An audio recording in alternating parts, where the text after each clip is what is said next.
ഈ ഭവനത്തിൽ നൽകിയ ഈ നല്ല സമയത്തിന് ഓർത്ത് ദൈവത്തെ സ്തുതിക്കുകയാണ്. നല്ല സാക്ഷ്യങ്ങളും തന്റെ സാക്ഷ്യങ്ങളും നമ്മൾ കേൾക്കുകയായിരുന്നു.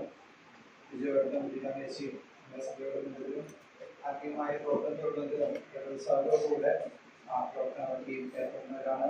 മക്കളോട്ടും ഈ സമയങ്ങളിൽ പ്രാർത്ഥിച്ചുകൊണ്ടിരിക്കുകയാണല്ലോ. ദൈവത്തിന്റെ കൃപയെ കുറിച്ചുകൊണ്ട് കുടുംബമായി ആയിരിക്കുന്നു. കാര്യങ്ങളും എല്ലാം ദൈവം നടത്തുന്നു. ദൈവത്തിന്റെ ഓർത്ത് ദൈവത്തെ സ്തുതിക്കുന്നു. ഈ ദിവസങ്ങളിൽ ഞാൻ വായിച്ചുകൊണ്ടിരുന്നത് 2 രാജാക്കന്മാരുടെ പുസ്തകം ആണ് വായിച്ചുകൊണ്ടിരുന്നത്. അതിൽ നിന്നും വളരെ പരിചിതമായ ഒരു വേദഭാഗം നിങ്ങളുമായിട്ട് പങ്കുവയ്ക്കാനായിട്ടാണ് ആഗ്രഹിക്കുന്നത്. നയമാനെ കുറിച്ചുള്ള ചരിത്രം GPS മുതൽ ചെറിയ കുട്ടികൾ മുതൽ എല്ലാവർക്കും അറിയാവുന്നതായ ഒരു ചരിത്രമാണ് എന്ന് നമുക്കറിയാം. 2 രാജാക്കന്മാർ 5-ാം അധ്യായത്തിലാണ് ആ കാര്യം വിവരിക്കുന്നത്. ആ ഭാഗത്തു നിന്നും ചില ചിന്തകൾ, വളരെ ലളിതമായ ചിന്തകൾ നിങ്ങളുമായിട്ട് പങ്കുവയ്ക്കാനായിട്ട് ആഗ്രഹിക്കുക.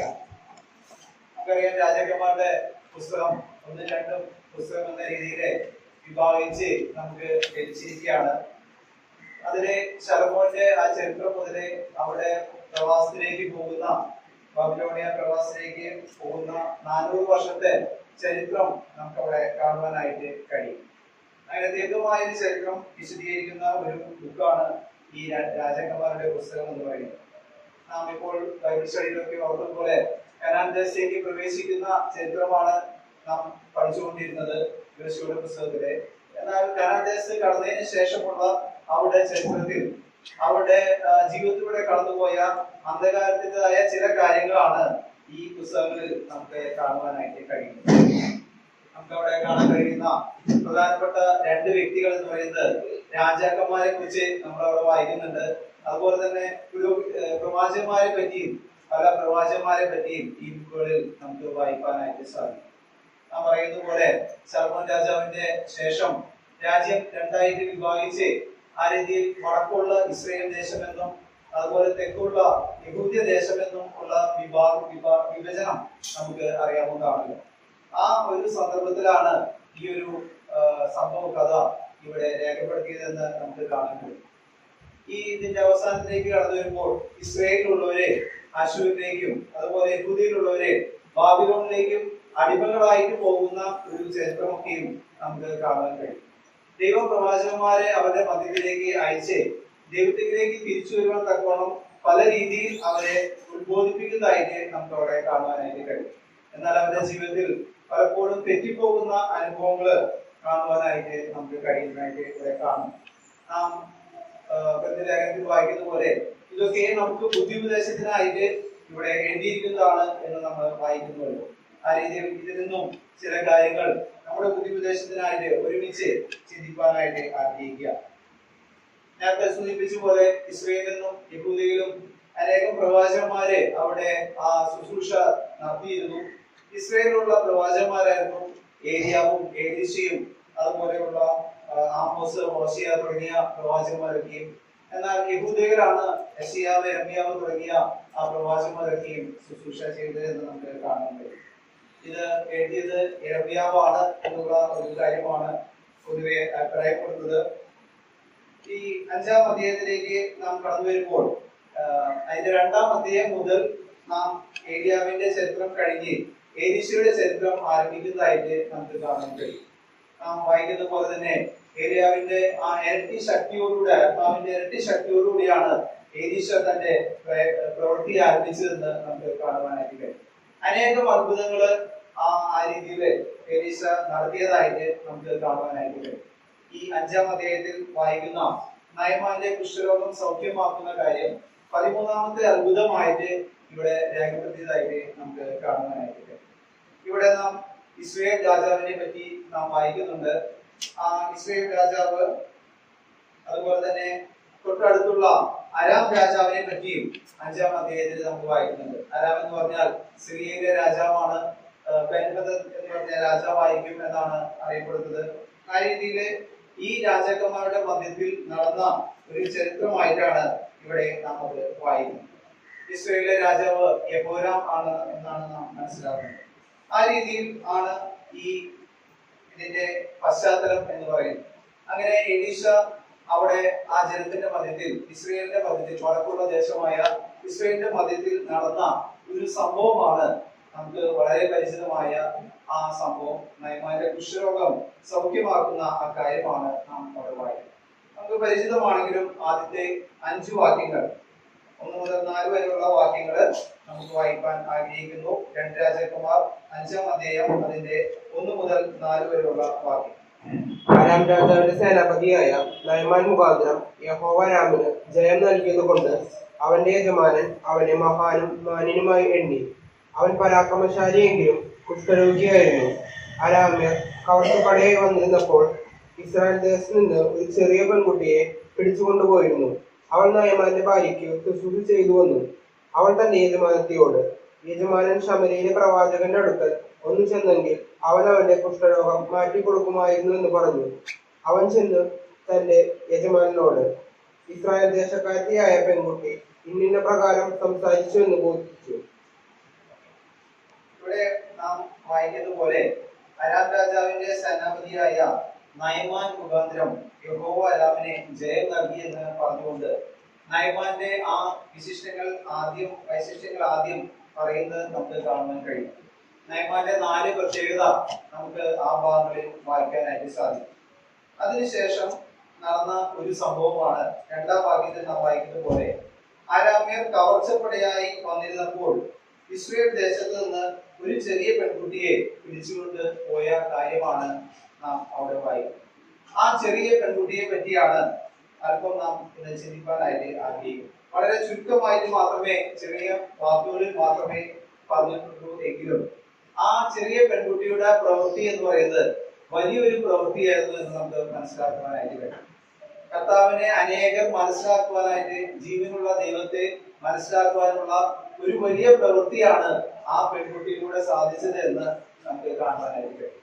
നമ്മളിവിടെ വായിക്കുമ്പോൾ തന്നെ നമുക്ക് 2-ാം വാക്യത്തിൽ കാണുന്നു, ഒരു ചെറിയ പെൺകുട്ടി എന്ന് പറഞ്ഞിട്ടാണ് അത് ആ സംഭവം വിവരിക്കുന്നത്.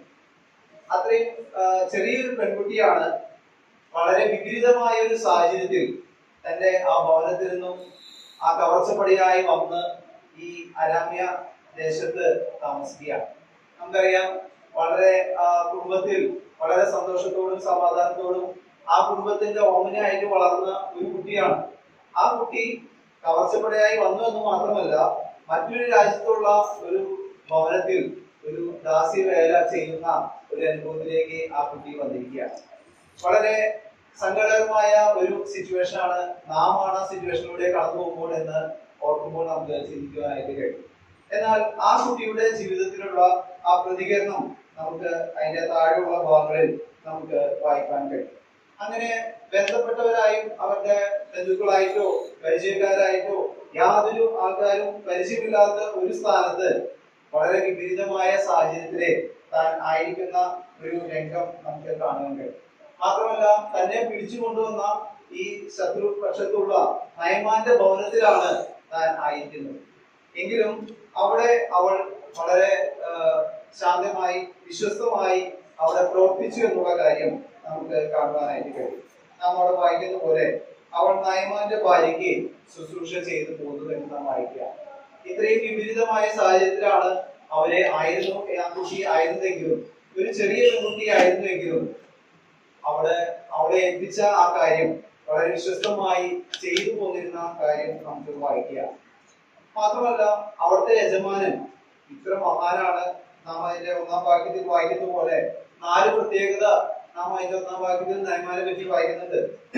അവൻ പരാക്രമശാലിയാണ്, അവൻ മാന്യനാണ്, യഹോവന് ജയം നൽകിക്കൊണ്ട് യജമാനൻ അവനെ മാന്യനായി മഹാനായി എണ്ണി. മാത്രമല്ല, സേനാപതിയായി അവൻ ഉള്ള വ്യക്തിയാണ്. അപ്പൊ ഇത്ര ഉന്നതനായ ഒരു വ്യക്തിയാണെങ്കിലും അവനിലുള്ള ആ രോഗം, കുഷ്ഠരോഗത്തിന്റെ പ്രയാസം ഈ കുട്ടി മനസ്സിലാക്കി. മാത്രമല്ല, തന്റെ ദൃഷ്ടിയിൽ നോക്കുമ്പോൾ തന്നെ പിടിച്ചുകൊണ്ടുവന്ന രാജ്യത്തിന്റെ ആ ഒരു പ്രധാനപ്പെട്ട ഒരു വ്യക്തിയാണ്. എങ്കിലും അവരോട് ആ രീതിയിൽ ദേഷ്യത്തിലോ ആ രീതിയിലുള്ള മനോഭാവം പ്രകടിപ്പിക്കുന്നതായിട്ട് നാം വായിക്കുന്നില്ല. മറിച്ച് ആ കുഷ്ഠരോഗം എന്നുള്ള ആ കാര്യം മനസ്സിലാക്കി അതിന് വേണ്ട ആ പ്രതിവിധി തന്നാൽ അറിയാവുന്ന ഒരു കാര്യം പറഞ്ഞു കൊടുക്കുന്നതായിട്ട് നാം വായിക്കുന്നുണ്ട്. ഒരുപക്ഷെ തന്നെ പിടിച്ചുകൊണ്ടുവന്ന ആ വ്യക്തി എന്ന രീതിയിൽ ഒരുപക്ഷെ വളരെ ശക്തമായ രീതിയിൽ പല രീതിയിൽ പ്രതികരിക്കാം. എന്നാൽ ആ രീതിയിലുള്ള പ്രതികരണം ആ കുട്ടിയുടെ ഭാഗത്തുനിന്ന് നമുക്ക് കാണാൻ കഴിയുന്നില്ല. മറിച്ച് അവരെ ശരിയായ രീതിയിൽ സപ്പോർട്ട് ചെയ്യുന്ന ഒരു പ്രകൃതിയാണ് നാം വായിക്കുന്നത്. മാത്രമല്ല അവിടെ ആയിരിക്കുന്ന ആ സമയത്തും ആ ഭവനത്തിൽ ശുശ്രൂഷ ചെയ്യുന്ന ഒരു വ്യക്തിയായിട്ട് ആ പെൺകുട്ടിയെ നമുക്ക് കാണുവാനായിട്ട് കഴിയും. നമ്മുടെ ജീവിതത്തിലും വിപരീതമായ പല സാഹചര്യങ്ങളിലൂടെ ദൈവം നമ്മെ കടത്തിവിടുമ്പോൾ നമ്മുടെ പ്രതികരണം എങ്ങനെയായിരിക്കും എന്നുള്ളത് നാം ഈ സമയത്ത് ചിന്തിക്കേണ്ടത് ആവശ്യമാണ്. നമുക്ക് പലപ്പോഴും ഒരു ചെറിയൊരു വ്യത്യാസം വന്നാൽ തന്നെ അതിനോടുള്ള പ്രതികരണം പലപ്പോഴും നാം ശ്രദ്ധിച്ചിട്ടുള്ളതാണ്. വളരെ രൂക്ഷമായ രീതിയിലായിരിക്കും നമ്മുടെ എല്ലാം പ്രതികരണം എന്ന് നമുക്ക് പലപ്പോഴും ചിന്തിക്കുവാനായിട്ട് കഴിയും. എന്നാൽ ഇവിടെയുള്ള ആ കുട്ടി വളരെ തന്മയത്തോടുകൂടെ ആ കാര്യങ്ങളിൽ ഏർപ്പെടുന്നതായിട്ട് നമുക്ക് കാണുവാനായിട്ട് കഴിയും. തന്നോട് ഇത്രമാത്രം തിന്മ ചെയ്ത വ്യക്തിയാണെങ്കിലും ആ തിന്മയ്ക്ക് പകരം തിന്മ ചെയ്യാതെ നന്മ ചെയ്യുന്ന ഒരു കാര്യം നമുക്ക് അവിടെ കാണാൻ കഴിയും. റോമലേഖനം 12-ാം അധ്യായത്തില് നാം ആ ഭാഗം വായിക്കുന്നുവല്ലോ. റോമലേഖനം 12-ാം അധ്യായം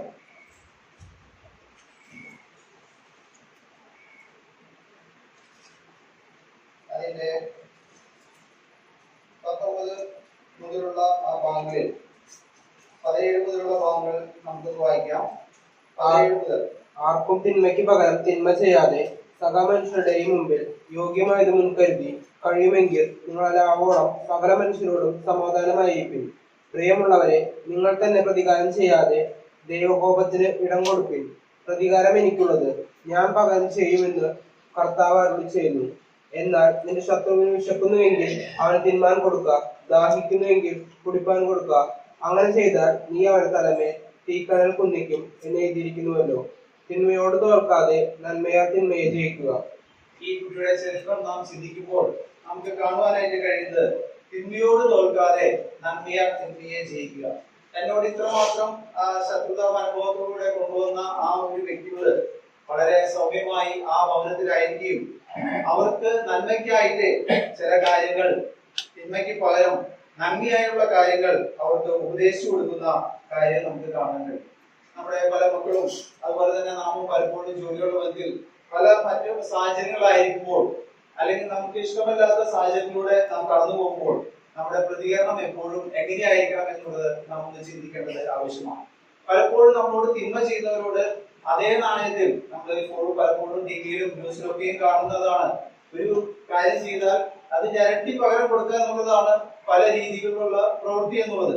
എന്നാൽ വിശ്വാസികൾ എന്ന രീതിയിൽ നമ്മുടെ മനോഭാവം വേണ്ടത് നന്മയാൽ തിന്മയെ ജയിപ്പാൻ, തിന്മയ്ക്ക് പകരം ചെയ്യാത്ത അതിനെ നന്മയാൽ അവരെ ജയിപ്പാൻ തക്കോണം അവർക്ക് നന്മ ചെയ്തുകൊണ്ട് ആ രീതിയിൽ അവരെ തലമേൽ തീക്കലം കുനിപ്പാൻ ഉള്ള അനുഭവമാണ് ദൈവം നമ്മിൽ നിന്ന് ആഗ്രഹിക്കുന്നത്. വളരെ വിപരീതമായ അവസ്ഥയിലൂടെയാണ് ഈ കുട്ടി കടന്നു പോകുന്നത്. എങ്കിലും അവിടെ വളരെ വിശ്വസ്തമായി നിൽക്കുന്ന ഒരു അനുഭവം നമുക്ക് കാണാൻ കഴിയും. ഫിലിപ്പിയ ലേഖനത്തിൽ നാം വായിക്കുമ്പോൾ, പൗലോസിന്റെ ജീവിതത്തിൽ നാം വായിക്കുമ്പോൾ 4-ാം അധ്യായത്തിൽ നാം അത് വായിക്കുന്നുണ്ട്. 4-ാം അധ്യായം അതിന്റെ 11 മുതലുള്ള വാക്യങ്ങളിൽ 11 മുതലുള്ള വാക്യങ്ങൾ നാം വായിക്കുമ്പോൾ 11-12 നമുക്ക് വായിക്കാം.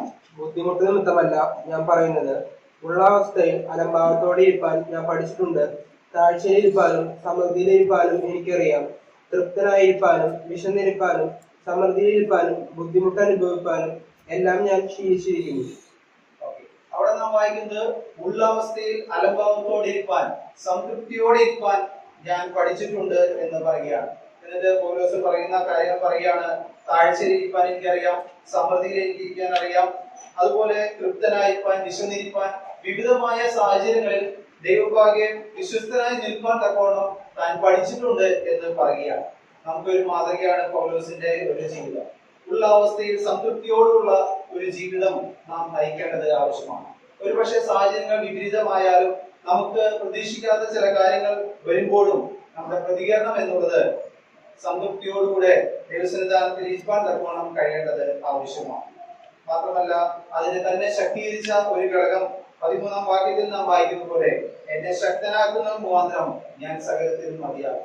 നാം വിവിധമായ സാഹചര്യങ്ങളുടെ ജീവിതത്തിന്റെ മേഖലയിലൂടെ കടന്നു പോകുമ്പോൾ നാം ഭാരപ്പെടാതോണം, പ്രയാസപ്പെടാതോണം നമ്മെ ശക്തരാക്കുന്ന ദൈവത്തിന്റെ കരത്തിൽ നാം ആശ്രയിക്കേണ്ടത് ആവശ്യമാണ്. അവനാണ് നമുക്ക് ആവശ്യമായ കൃപ നൽകുന്നത്. നമ്മെ നടത്തുന്നതും നമുക്ക് വേണ്ടി സകലവും പ്രവർത്തിക്കുന്നതുമായ ദൈവമാണ്.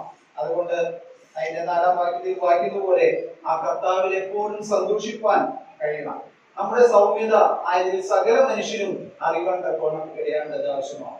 പലപ്പോഴും വിപരീതമായ സാഹചര്യങ്ങളിലൂടെ കടന്നു പോകുമ്പോൾ പിറുപിറുപ്പിന്റെയും അതുപോലെ തന്നെ വേവലാതിയുടെയും അതുപോലെ തന്നെ ദേഷ്യത്തിന്റെയും പ്രതികാരത്തിന്റെയും ചിത്രമാണ് നാം പലപ്പോഴും കാണുന്നത്. അതിന് വ്യത്യസ്തമായി ആ രീതിയിലൂടെ കടന്നു പോകുമ്പോൾ ദൈവത്തിൽ നിന്ന് കൃപ ലഭിച്ചുകൊണ്ട് എന്നെ ശക്തനാക്കുന്ന മുഖാന്തരം ഞാൻ സകലത്തിനും മതിയാകുന്നെന്ന് മനസ്സിലാക്കിക്കൊണ്ട് കർത്താവിൽ സന്തോഷിപ്പാൻ തക്കവണ്ണം നമുക്ക് ഇടയായി തീരേണ്ടത് ആവശ്യമാണ്. ആ രീതിയിൽ നാം ജീവിക്കുമ്പോൾ ക്രിസ്തീയ ജീവിതത്തിന്റെ സാഹചര്യം അനുസരിച്ചല്ല നമ്മുടെ സന്തോഷം, ആ സാഹചര്യങ്ങൾക്ക് അതീതമായ ഒരു സന്തോഷവും സമാധാനവും ദൈവത്തിൽ നിന്ന് നമുക്ക് ലഭിക്കുവാനായിട്ട് ഇടയായി തീരും. ആ രീതിയിൽ ആ പെൺകുട്ടിയും വിവിധമായ സാഹചര്യത്തിൽ വിശ്വസ്തമായി ജീവിച്ചതിന്റെ ഫലം നാം അവിടെ കാണുമ്പോൾ വിശ്വസ്തമായി ആ ജോലി തുടരുവാനായിട്ട് ഇടയായിത്തീർന്നു. മാത്രമല്ല ആ യജമാനന്റെ ആ പ്രയാസം മനസ്സിലാക്കി അതിന് ശരിയായ ഒരു കാര്യം പറഞ്ഞു കൊടുക്കാൻ തക്കോണം ഇടയായിത്തീർന്നു. മാത്രമല്ല ദൈവം അവളിലൂടെ ആ പ്രവർത്തിക്കുന്ന ചിത്രം നാം വായിക്കുകയാണ്.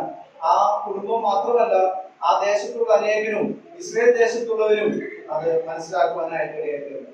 ആ രീതിയിൽ സിറിയയിലെ തന്നെ ഒരു മിഷണറി എന്ന രീതിയിൽ മാറുവാൻ തക്കോണം ആ പെൺകുട്ടിയുടെ ആ ജീവിതം മൂലം ഇടയായിത്തീർന്നു. നമ്മുടെ ജീവിതത്തിലും വിവിധമായ സാഹചര്യങ്ങളിലൂടെ പോകുമ്പോൾ നാം എങ്ങനെ പ്രതികരിക്കുന്നു എന്നുള്ളത്, ആ സാഹചര്യങ്ങളോട് നാം എങ്ങനെ റിയാക്ട് ചെയ്യുന്നു എന്നുള്ളത് നമ്മെ തന്നെ ചിന്തിക്കേണ്ടത് ആവശ്യമാണ്. ആ രീതിയിൽ തിന്മയ്ക്ക് പകരം തിന്മ ചെയ്യാതോണം നന്മയാൽ തിന്മയെ ജയിക്കുവാൻ തക്കോണം നമുക്ക് ഇടയായിത്തീരേണ്ടത് ആവശ്യമാണ്. ഉള്ള അവസ്ഥയിൽ സംതൃപ്തിയോടുകൂടെ ഒരു ജീവിതം നയിക്കാൻ ഇടയായിത്തീരേണ്ടത് ആവശ്യമാണ്. അവിടെ നിന്നുകൊണ്ട് ദൈവം എന്നെ ആക്കിയിരിക്കുന്ന സകല സാഹചര്യങ്ങളെ നിയന്ത്രിക്കുന്ന ദൈവത്തിനെ അവിടെ ആക്കി വെച്ചതിൽ ഒരു ഉദ്ദേശമുണ്ടെന്ന് മനസ്സിലാക്കിക്കൊണ്ട് അതിൽ തൃപ്തിപ്പെട്ടുകൊണ്ട് അതിൽ ദൈവിക ഉദ്ദേശം മനസ്സിലാക്കി അവിടെ ദൈവത്തിന്റെ സാക്ഷ്യമായി ഒഴുകുക എന്നുള്ളതാണ് ദൈവം നമ്മെ കുറിച്ച് ആഗ്രഹിക്കുന്നത്. ആ രീതിയിൽ പ്രവർത്തിക്കുമ്പോൾ നമ്മളിലൂടെ ദൈവനാമം ബന്ധപ്പെടുവാനായിട്ട് ഇടയായിരിക്കും. നാം അവിടെ കാണുന്നത് അവളുടെ വിശ്വാസത്തെ കുറിച്ച് നാം അവിടെ വായിക്കുക. അവൾ കവർച്ചയായി കൊണ്ടുവന്ന ഒരു പെൺകുട്ടിയാണ്. എന്നാൽ അവളുടെ ജീവിതത്തിൽ കാണുന്ന അവളുടെ വിശ്വാസം, അവളുടെ ദൈവത്തിലുള്ള വിശ്വാസം നമുക്ക് അവിടെ വായിക്കുവാനായിട്ട് കഴിയും. നാം അവിടെ വായിക്കുന്നത് പോലെ 2-ാം അധ്യായത്തിന്റെ 3-ാം വാക്യത്തിൽ നാം വായിക്കുന്നു, അവൾ യജമാനത്തിയോട് ശമര്യയിലെ പ്രവാചകന്റെ അടുക്കൽ ഒന്ന് ചെന്നെങ്കിൽ അവന്റെ കുഷ്ഠം മാറ്റി കൊടുക്കുമായിരുന്നു എന്ന് പറയുന്നു. വളരെ പ്രതികൂലമായ സാഹചര്യത്തിലും അവളുടെ വിശ്വാസ ജീവിതത്തിന് യാതൊരു കുറവും വന്നിട്ടില്ല. അവളുടെ വിശ്വാസത്തില്, ദൈവത്തിലുള്ള വിശ്വാസത്തില് ഒരു ദോഷവും വന്നിട്ടില്ല. നമുക്കും വ്യത്യസ്തമായ സാഹചര്യത്തിലൂടെയൊക്കെ കടന്നു പോകുമ്പോൾ ദൈവം എന്തുകൊണ്ട് ഇത് അനുവദിച്ചു എന്നുള്ള രീതിയിൽ പലപ്പോഴും തിരുവഴുപ്പിന്റെ അനുഭവവും വിശ്വാസം ക്ഷീണിക്കുന്നതായ അനുഭവവും നമ്മുടെ ജീവിതത്തിൽ വരുന്നിട്ടുണ്ട്. എന്നാൽ ഇവിടെ അവളുടെ ദൈവത്തിലുള്ള വിശ്വാസത്തെ പറ്റി യാതൊരു കുറവും നാം അവിടെ കാണുന്നില്ല. മാത്രമല്ല എന്തുകൊണ്ടാണ് തനിക്ക് ഇത്രയും വലുവനായ ദൈവമാണെങ്കിലും ഇത് അനുവദിച്ചു എന്നുള്ള രീതിയിലുള്ള ഒരു പെരുവിറുപ്പും നമുക്ക് കാണുവാനായിട്ട് കഴിയുന്നില്ല. മറിച്ച് ആ ദൈവത്തിലുള്ള ആശ്രയമാണ് നമുക്ക് അവിടെ കാണുവാനായിട്ട് കഴിയും. നമുക്കറിയാം ഈ പോലെ കുഷ്ഠരോഗിയെ സൗഖ്യമാക്കിയ കാര്യം കർത്താവ് തന്നെ പറഞ്ഞിട്ടുണ്ട്. ശമര്യയിലെ ലൂക്കോസിന്റെ സുവിശേഷം 4:27 പറയുന്നുണ്ട്, ശമര്യയിൽ അനേക കുഷ്ഠരോഗികളുണ്ടെങ്കിലും അവിടെ നയമാൻ മാത്രമാണ് ആ ഇസ്രായേൽ ദേശത്ത് ആ സൗഖ്യമായത് നാം വായിക്കുന്നത്. ഇതുപോലെ പ്രവാചകൻ സൗഖ്യമാക്കിയ ഒരു ചരിത്രം മുമ്പുണ്ടായിട്ടില്ല.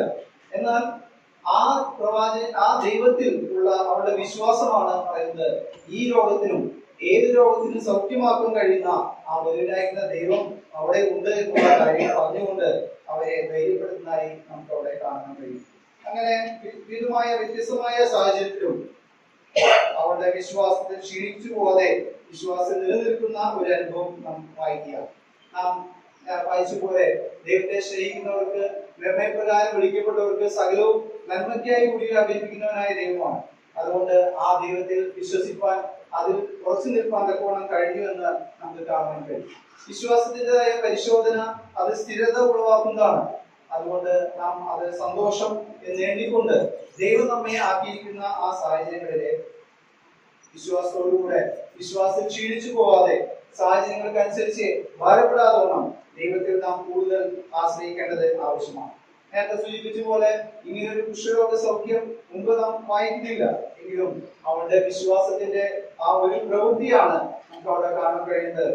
ആ സമയയിലെ പ്രവാചകനെ പറ്റി അവിടെ ഒന്ന് ചെന്നെങ്കിൽ ഒന്ന് സൗഖ്യം നൽകും എന്ന് നാം ആ രീതിയിലെ അവളുടെ വിശ്വാസം പ്രതികൂല സാഹചര്യത്തിലും നിലനിൽക്കുന്ന വിശ്വാസം നമുക്ക് അവിടെ കാണുവാനായിട്ട് കഴിയും.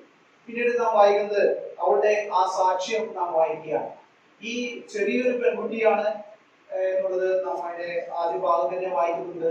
ആ ഒരു ചെറിയ പെൺകുട്ടിയുടെ സാക്ഷ്യം വിശ്വസിക്കത്തക്ക രീതിയിൽ അവളുടെ യജമാനത്തി ആ കാര്യം എടുത്തു മനസ്സിലാക്കി. തുടർന്ന് യജമാനോട് പറയുന്നു. തുടർന്ന് ആ രാജ്യത്തിലെ രാജാവിനോട് ആ കാര്യം ചെന്ന് പറയുന്നു. ആ ഒരു പെൺകുട്ടിയുടെ വാക്ക് കേട്ടുകൊണ്ടാണ് അവരെ ഇത്രയും വലിയ പ്രോസസ്സിലേക്ക് അവരെ സ്റ്റാർട്ട് ചെയ്യുന്നത് എന്ന് നമുക്ക് കാണാൻ കഴിയും. നാം ആയിരിക്കുന്ന മേഖലകളിൽ നമ്മുടെ സാക്ഷ്യം എങ്ങനെയുണ്ട് എന്ന് നാം ചിന്തിക്കേണ്ടത് ആവശ്യമാണ്.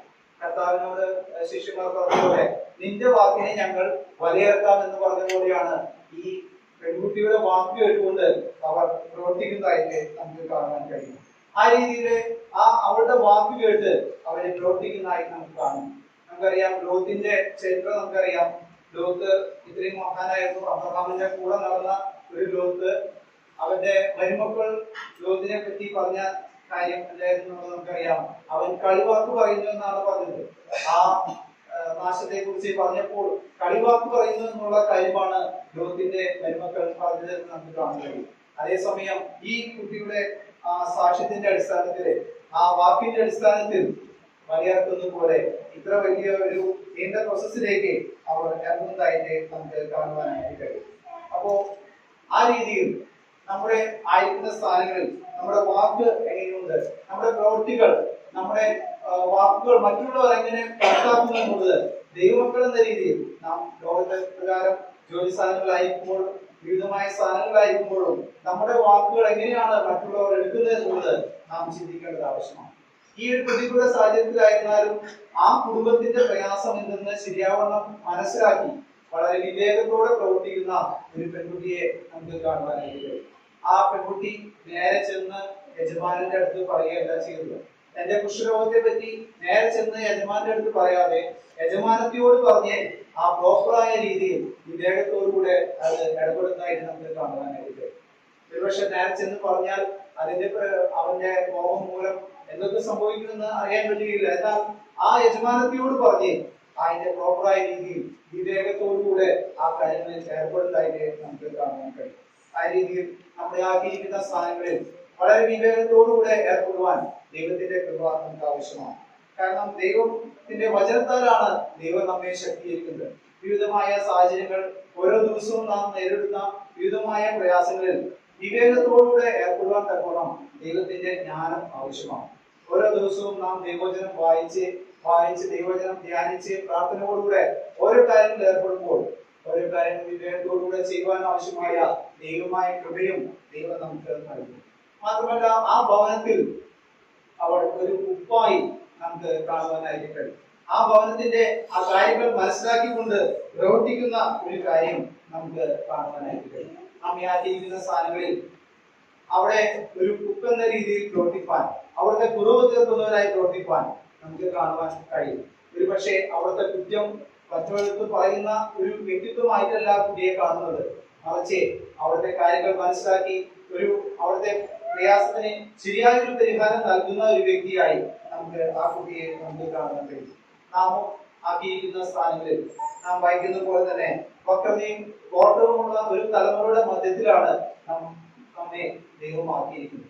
അതിന്റെ മധ്യത്തിൽ നമ്മെ കുറിച്ച് ആഗ്രഹിക്കുന്നത് അന്യരും പരമാർത്ഥികളും ദൈവത്തിന്റെ നിഷ്കളങ്ക മക്കൾ എന്ന രീതിയിൽ പെരുമാറാനുമാണ് ദൈവം നമ്മെ കുറിച്ച് ആഗ്രഹിക്കുന്നത്. ആ രീതിയിൽ വളരെ വിശ്വസ്തയോടുകൂടെ ദൈവം നമ്മെ ആക്കിയിരിക്കുന്ന സ്ഥാനങ്ങളിൽ നിൽപ്പാൻ തക്കോണം ദൈവം നമ്മെ സഹായിക്കണം. എന്നാൽ അതിനുശേഷം ഇസ്രായേൽ രാജാവിന്റെ ആ കാര്യം നാം വായിക്കുന്നത്, ഇസ്രായേൽ രാജാവിന്റെ അടുത്ത് കത്തുമായിട്ട് അവൻ വരികയാണ്. ഇസ്രായേൽ രാജാവിന്റെ അടുത്ത് കത്തുമായി വരുമ്പോൾ ആ ഇസ്രായേൽ രാജാവിന്റെ പ്രതികരണം വളരെ വ്യത്യസ്തമായി നമുക്ക് കാണുവാനായിട്ട് കഴിയും. അതിന്റെ താഴെയുള്ള ഭാഗങ്ങളിൽ നാം വായിക്കുമ്പോൾ നാം വായിക്കുന്നത്, നിന്റെ രോഗം തീർക്കുവാൻ തക്കവണ്ണം ഞാൻ എന്ത് ദൈവമാണോ എന്നുള്ള രീതിയിലാണ് അവിടെ പ്രതികരണം കൊണ്ട് നമുക്ക് കാണുവാനായിട്ട് കഴിയും. അവൻ അതിനുള്ള സാമഗ്രികളുമായിട്ട് ആ ഭാഗത്തേക്ക് പോവുകയാണ്. എന്നാൽ ആ രാജാവിന്റെ പ്രതികരണം എന്ന് പറയുന്നത് അതിന്റെ 5-ാം വാക്യത്തിൽ നാം വായിക്കുന്നു, ഇതവൻ കുഷ്ഠരോഗം മാറ്റി കൊടുക്കേണ്ടതിന് ഒരാളെ എന്റെ അടുക്കൽ അയച്ചിരിക്കുന്നു, മരിപ്പിക്കുകയും ജീവിപ്പിക്കുകയും ചെയ്യുവാൻ ഞാൻ ദൈവമോ? അവനാകെ ആ എഴുത്ത് കണ്ട് പരിഭ്രമിച്ച ഒരു രാജാവിനെയാണ് നമുക്ക് കാണാൻ കഴിയും. അവിടെ ആ പെൺകുട്ടി വിപരീതമായ സാഹചര്യത്തിലും വളരെ വിവേകത്തോടുകൂടെ ആ കുടുംബത്തിന് ആവശ്യമായ രീതിയിൽ പ്രവർത്തിക്കുന്നത് നമുക്ക് കാണുമ്പോൾ രാജാവ് അവന്റെ പല മുൻവിധിയാൽ എഴുത്ത് കണ്ട് ഞെട്ടുന്നതായി കാണുന്നു. അവന്റെ ഉത്തരത്തിൽ തന്നെ ഞാൻ ദൈവമോ എന്ന് ചോദിക്കുന്നുണ്ട്. അതേസമയം തന്റെ രാജ്യത്തുള്ള ആ തന്റെ ദൈവത്തെ പറ്റി ആ സമയത്ത് അവൻ മറന്നു പോവുകയാണ്. തുടർന്നാണ് നൈമാന്റെ ജീവിതത്തിലെ അവന്റെ ജീവിതത്തിൽ നൽകിയ സൗഖ്യത്തെ പറ്റി നാം വായിക്കുന്നത്. അവന്റെ 2 രോഗമാണ് അവിടെ സൗഖ്യമായത് എന്ന് നമുക്കറിയാം. അവന്റെ കുഷ്ഠരോഗം സൗഖ്യമായി. അതേസമയം സൗഖ്യമായ മറ്റൊരു കാര്യം അവന്റെ അഹങ്കാരം എന്ന രോഗത്തിന് അവിടെ സൗഖ്യം കൊടുക്കുക. അത് രണ്ടിന്റെയും സൗഖ്യം നാം അതിന്റെ താഴെയുള്ള ഭാഗങ്ങളിൽ നാം വായിക്കുന്നു. അപ്പോൾ ദൈവസന്നിധാനത്തിൽ ഒരു വ്യക്തിക്ക് അതിനെ ലഭിക്കണമെങ്കിൽ അവന്റെ ജീവിതത്തിൽ വേണ്ടത് താഴ്മയുള്ള ആ മനോഭാവമാണ് എന്നുള്ളത് നമുക്ക് കാണുവാനായിട്ട് കഴിയും. നൈമാന്റെ ചരിത്രമൊക്കെ നമുക്കറിയാം. അവൻ പല കാര്യങ്ങളും ആഗ്രഹിച്ചിട്ടാണ് പ്രവാചകന്റെ അടുത്തേക്ക് പോകുന്നത്. പ്രവാചകൻ ഇങ്ങനെ ചെയ്യും അങ്ങനെ ചെയ്യും എന്നുള്ള പ്രതീക്ഷയൊക്കെ അതിന്റെ 9-10 വാക്യങ്ങളൊക്കെ അവന്റെ പ്രതീക്ഷയൊക്കെ നമ്മൾ വായിക്കുന്നുണ്ട്.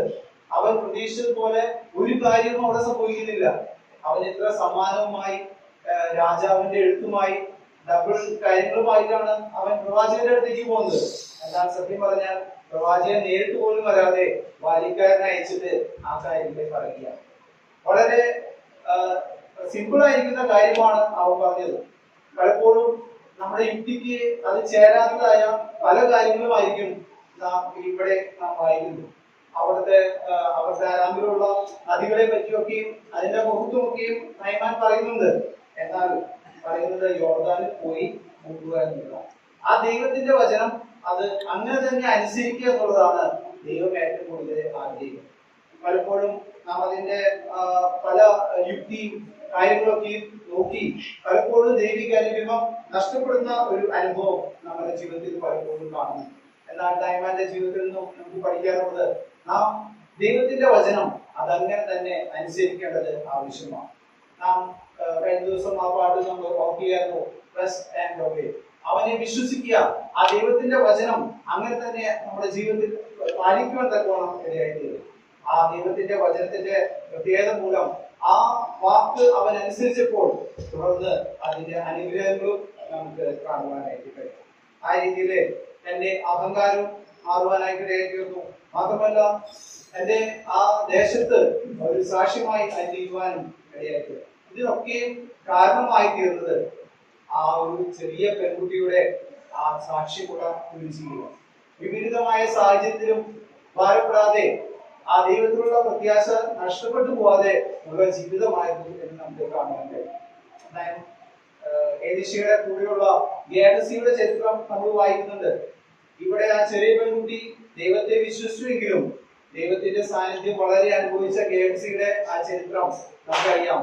വളരെ പരിതാപകരമായ ഒരു ചരിത്രമായിരുന്നു. ആ രീതിയിൽ ഉള്ള അനുഭവം നമുക്ക് അവിടെ കാണുവാനായിട്ട് കഴിയും. ആ രീതിയിൽ ഈ പെൺകുട്ടി നമുക്കൊരു വെല്ലുവിളിയായിട്ട് നിൽക്കുകയാണ്. ആ പ്രദേശത്തെങ്കും ആ ഒരു മിഷണറി എന്ന രീതിയിൽ ദൈവത്തെ കുറിച്ച് മനസ്സിലാക്കുവാനുള്ള ഒരു മുഖാന്തരമായി ഈ ഒരു ചെറിയ പെൺകുട്ടി തീർന്നു എന്ന് നാം വായിക്കുകയാണ്. അവളുടെ ആ പെരുമാറ്റം വളരെ വിപരീതമായ സാഹചര്യത്തിലും ദൈവത്തിൽ ഉള്ള വിശ്വാസം കൈവിടാതെ തിന്മയോട് തോൽക്കാതെ തിന്മയെ ജയിച്ചുകൊണ്ട് അവരെ തിന്മ ചെയ്തെങ്കിലും അവർക്ക് നന്മ ചെയ്തുകൊണ്ട് ആ രീതിയിലുള്ള പ്രവൃത്തി നാം അവിടെ കാണുകയാണ്. ആ സാഹചര്യങ്ങളെ പഠിച്ച് അതിനെ തെളിവെടുത്ത് ഇരിക്കാതെ വേണം ആ സാഹചര്യങ്ങളിൽ സംതൃപ്തിയോടുകൂടെ ജീവിക്കുന്ന ഒരു അനുഭവം നമുക്ക് കാണാൻ കഴിയും. മാത്രമല്ല തന്നെ ആക്കിയിരിക്കുന്ന സ്ഥാനങ്ങളിൽ ഉക്കുന്ന രീതിയിൽ പ്രവർത്തിച്ചുകൊണ്ട് ഒരു അനുഗ്രഹ പാത്രമായി താൻ നിൽക്കുന്നതായി നമുക്ക് കാണാൻ കഴിയും. മാത്രമല്ല ആ പെൺകുട്ടിയുടെ സാക്ഷി ജീവിതം നാം വായിക്കുകയായിരുന്നു. അവളുടെ വാക്കിനെ വില കൽപ്പിച്ചതും അതനുസരിച്ചുള്ള പ്രവൃത്തി നാം വായിക്കുകയായിരുന്നു. നമ്മുടെ ജീവിതത്തിലും ഈ കാര്യങ്ങൾ ഞാൻ ചിന്തിച്ചപ്പോൾ ഉൾക്കൊള്ളേണ്ടതായ അനേകം കാര്യങ്ങൾ നാം വായിക്കുക. ഉള്ള അവസ്ഥയിൽ സംതൃപ്തിയോടുകൂടിയുള്ള ഒരു ജീവിതം നയിച്ചുകൊണ്ട് ദൈവനാമ പൂർത്തത്തിനായിട്ട് ജീവിക്കാൻ കഴിയണം. അതിനായി നമ്മുടെ ജീവിതത്തിൽ ദൈവവചനം വായിച്ചുകൊണ്ട് നമ്മെ ശക്തനാക്കുന്നവനായ ആ ദൈവത്തിൽ ആശ്രയിച്ചുകൊണ്ട് ജീവിക്കുവാനായിട്ട് നമുക്ക് കഴിയും.